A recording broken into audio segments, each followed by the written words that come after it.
సమాధిలో లేరు, లేచి ఉన్నాడు, మన మధ్యన ఉన్నాడు, మన క్షేమాన్ని కోరుతున్నారు, మన శ్రేయస్సుని కోరుతున్నారని అలదంగి రవికుమార్ గారు సోదరులు తమ్ముడు రామాలయం తరఫున జరిపించడం, మమ్మల్ని ఆహ్వానించడం మీ అందరికీ ధన్యవాదాలు తెలియజేస్తున్నాను.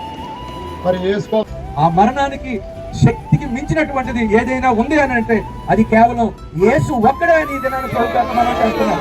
మరణాన్ని జయించినటువంటి వాడు సమాధిలో 3 దినాలు ఆయన పాతి పెట్టబడినప్పుడు ఆ మరణపు ముళ్ళను విరిచి సమాధి నుంచి బయటకు వచ్చి ఆ మరణం మీద విజయాన్ని ఇచ్చినటువంటి ఏకైక దేవుడు యేసు.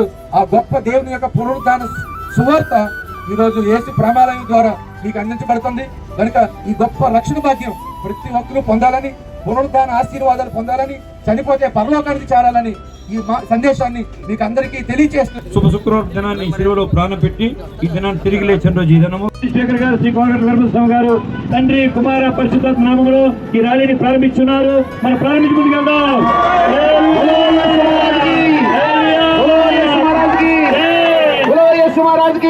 నుండి ఈ పునరుత్థానం జయము మీ కుటుంబాలు కూడా ఉండాలని మేము ఆనందించును, మీకు తెలియపరచడానికి ఇష్టపడుతున్నాం. అట్టి జయకరమైన యొక్క జయ జీవితాన్ని యేసు ప్రభువారు మీకు మీ కుటుంబాలు కలుగు చేయాలని రక్షించాలి.